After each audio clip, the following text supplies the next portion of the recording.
Yeah, I mean, the question that is raised here is the question of the sustainability strategies that is proposed by the big tech players, and the question is that really sustainable in the long run?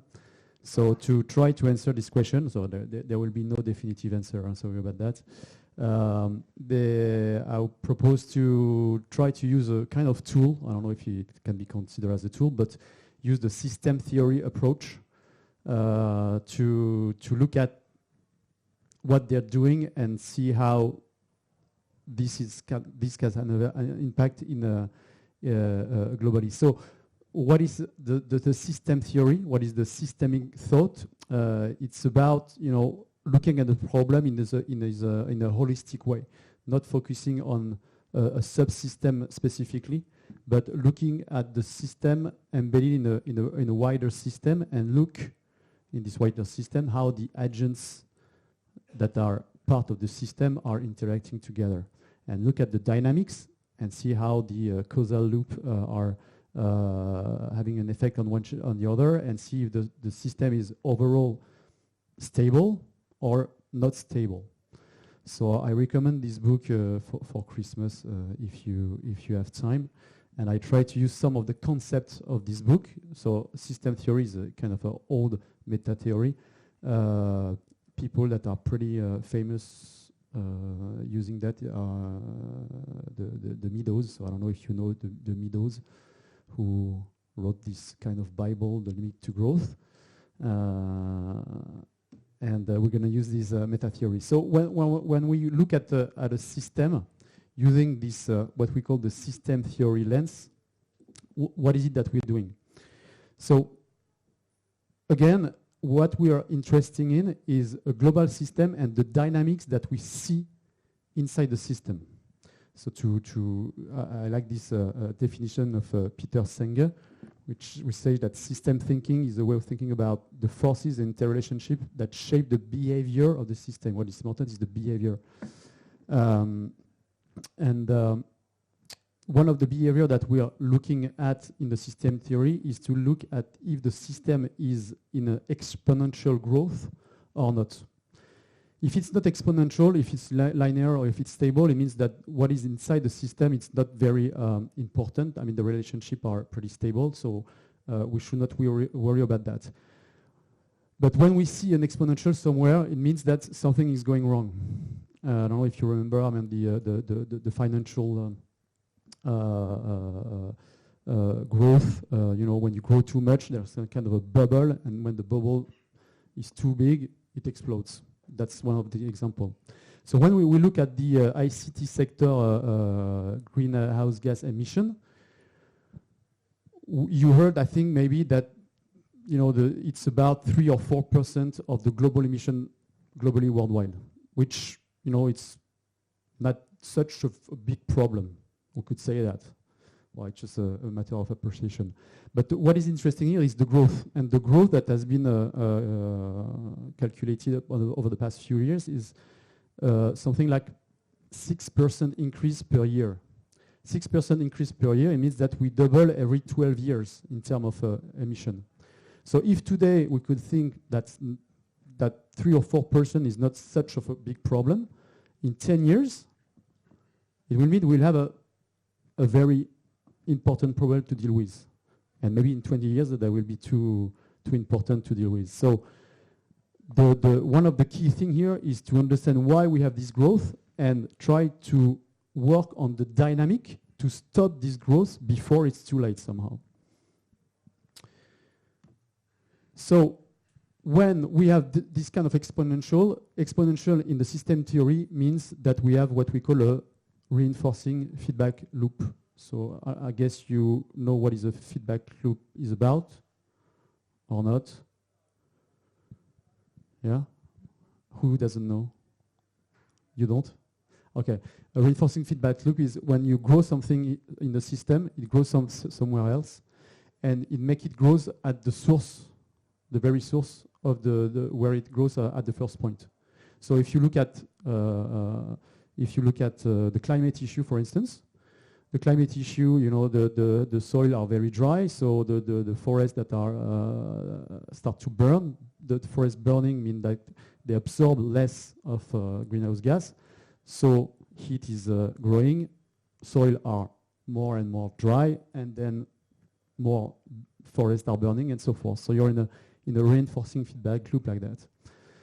What we have in a ICT world is when you look at the dynamics here, when you look only on the data is something like between 25 or 30% per year increase when you look at the network or the storage. That doubles every 2 years or something. So that's huge exponential. And what we have in kind of reinforcing feedback loop definition here is that when you build a new use case in ICT, obviously what you need is to build a new infrastructure. That seems pretty obvious, right? But when you build new infrastructure, when you build new infrastructure capacity, you call for new kind of use cases. And these kind of use cases feed the new infrastructure growth and so forth. I will give you an example that is pretty known for that is the simple definition and high definition and 4K. So I don't know if you ever wonder why, who did invent the 4K? Is it the producer? Is it, I don't know, Netflix, or is it Samsung? Where does it come from? Is it a conciliation, that decided that we should move forward? Where does it come from? So at the very beginning, it comes from the infrastructure. It means that players like Samsung decided that the innovation is to go for 4K, so they push a 4K TV. But when you have like 30% of the population with a 4K TV, but with no 4K movie, there is a push to produce 4K movie. So players like, Netflix and so forth, they ask for 4K movie, so 4K camera and so forth, and then you need more network to have that to be pushed back. And when you have that, you have people that want to see 4K movie on their mobile phone, so you need the 5G and so forth and so forth. So you have this feedback loop feeding itself together in an infinite way. The good news is like for the past decade, the technical innovation allow the infrastructure producer to lower the impact. There was huge innovation in this path, and it means that even though we double the data every 2 years, the growth in terms of energy for the network and data center, for instance, are pretty low compared to the growth. By the way, this kind of efficiency has another impact, which we call a rebound effect. So rebound effects means when you have an efficiency optimization somewhere, you have also a financial and economical optimization that comes along. That means that it's cheaper to buy a service, it's cheaper to buy data, so you have a growth of data as well. So on the one hand, the technical innovation lower the infrastructure impact, but on the one hand, it favors the growth of data. But it seems that this time is pretty over. When you look at the data for the data center, when you look at data for the microchip, it seems that we are at the sunset of this technical innovation. The Moore's law is more or less dead. If you look at this graph here, the flops per watt is pretty stable for the past 3-4 years. The virtualization is done, and the PUE, the power usage effectiveness, more or less have stalled worldwide. So it means that for providers such as the data center provider and cloud provider, we are at the end of this optimization.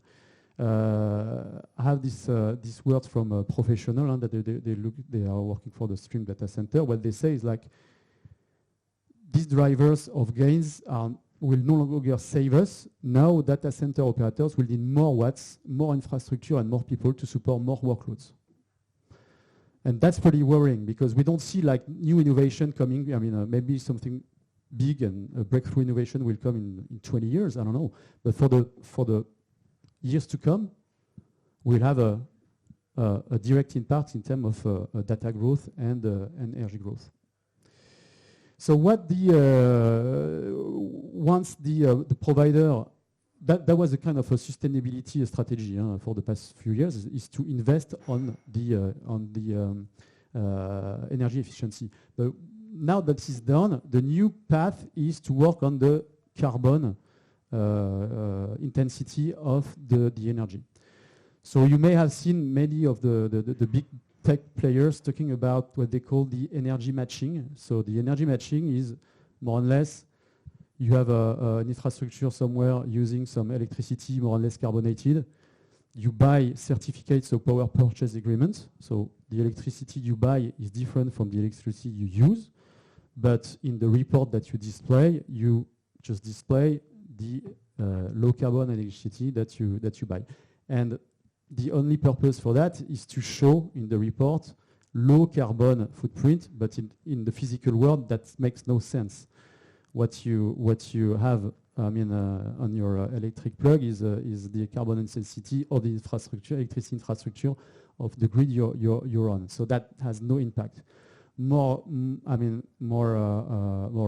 this has no impact on the investment capacity of a country to deploy low carbon electricity plant neither.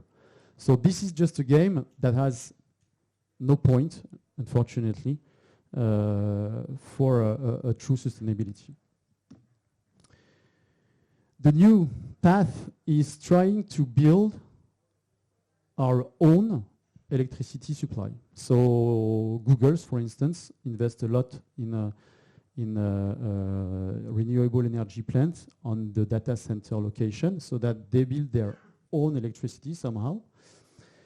And in a physical way, that makes more sense than just what we've seen with the matching, which is just a counting game.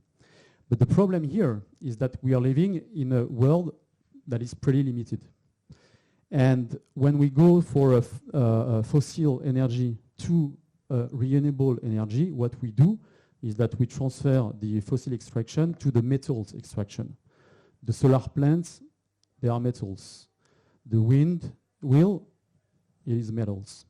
The problem that we have is that for the transition, and the target is 2050 to be in Europe at carbon neutral, is that we don't have enough metal extraction in the capacity to reach this carbon neutrality overall. There is a study from Louvain that has been published a few months ago saying that by 2030, Europe will be short of strategic metal for its transition. So having players like Google or Microsoft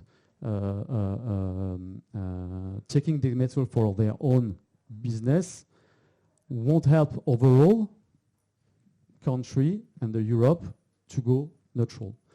To give you just a rough idea of how much of decarbonated electricity they would need, Microsoft just signed a power purchase agreement with the Irish country that represents 30% of the nation's target in terms of renewable electricity. 30%, just for Microsoft. Huh? So if you imagine Microsoft, Google, Apple, and all the GAFAM, I mean, it means that they would use all of the renewable energy capacity of Ireland. So what could be a true IT sustainability? We think that we need to go a bit further than optimization, decarbonization, and so forth. We need to think about kind of a new paradigm. And this is one of the key things in system theory. And when you change the paradigm of the system, you change the system overall. The first thing is to accept the physical law. I mean, accept that we are living in a constrained world. So I will have this word from Donnella Meadows. She says, no physical system can grow forever in a finite environment. So ICT is a physical system, and the ICT business have to understand this physical rule that we can't break, unfortunately. The second is to maybe agree on a common meaning of digital sustainability. So I don't know if you ever type digital sustainability on your web search engine, you will have 10 definitions that are not the same. So we think that two things should be at the heart of this definition. The first is we need to recognize Earth boundary. And the second is try to think about how to make ICT last for the next generation. Because as I just mentioned, the metals are pretty scarce. And having IT now is good, but having IT for the future generation, I think, is essential. The third thing is to revisit ICT business model. We can't grow forever in a finite world. That's for sure. And there is a European scientist commission that work on a topic called digital for sustainability. The question is was in which condition the digital industry could be a key player for sustainability. And one of the outputs is that the growth-oriented business model of big tech must be controlled and replaced by business models that are oriented towards the common good. So there is something to think in a profound way in the term of business here. And once we accept the three pillars, we should work on the fourth one, is to have a governance based on the social society will to decide what is the technology we want to deploy or not, and in which condition. Because today, the first thing that we do is like, if we can deploy a technology, we deploy a technology. We don't even think about its impact, negative or positive impact. We go because we can go in a technical way. It's time now to think collectively about what is it we want in terms of technology for now and the future. I'm good? Thank you. So I'll leave you with these questions and a few papers for this summer break. Yeah? So do we have questions in the room? And that was more active this morning. So actually I have one, if you don't mind. What would be, according to you, a sustainable ICT business model? How can you experience something that will get out of this growth-based approach? Do you have another question? No, but that's a good question. I mean, I think first, I mean, having the capacity to accept this question for the big tech company, yeah, to look at themselves, saying, okay, where we go will end at some point because there is a huge constraint. You know, that's a huge step already. You know, and then think about what is the common good that should be deployed. It's another step, and it's a really tricky question. We don't have the answer because it's a social question, it's an economic question, it's an energy question. So we look at with the energy lens at the SHIFT project, but that should be raised globally. But we obviously, if we would have the answer. I was trying to launch my consulting company and having a double-digit growth, explaining to them how not to grow anymore. We've got a question here. Yes, I don't know. No, you need to use the mic because the session is recorded and we'd like to hear you. Yeah, then I will also say my name, Henry Reed from Energy Franco-Allemande, and I've been following the works of SHIFT and participating on some events, and very well known, your president, Jean-Marc Jancovici. He does great work also to inform the public on all levels. But following your works, and even now in the pandemic, I mean, you didn't really see, I mean, everything was dead. I mean, in France, you could walk 1 hour, 1 kilometer at the worst time. And still, you were not seeing a great decrease. And now, with all the electrical cars and all the appliances and so on, do you really believe that the boots, what you want to obtain with SHIFT will come through? I think your work is great, but I don't believe that you will succeed. Sorry. You've got very easy questions to answer today. But I'm sorry. What's the point about not succeeding in what? So first, what is the success? I mean, the Shift project, our job is to publish scientific data, and to have the people like you and governments and so forth to understand the data that we publish. And obviously, for that, I think it's a success because we publish. I don't know if you read it, the PTF, the Plan de transformation de l'économie française. It's in French, sorry. It hasn't been translated. So it's a huge plan, I would say, talking about all industry, so car industry, as you mentioned, but everything else, agriculture and so forth, and say, okay, if you want to reach the Paris Agreement that we all are committed on, I mean, it's a global commitment. This is a proposal to go from here to 2050. And the only thing that we do is like, we haven't signed the COP21 Paris Agreement. We say that our governments sign this. So what is the path? A possible path is that you take it, you leave it, but it's not, I mean, we're not politics. You know, we're not politicians. So I don't know if I can say more than that, but...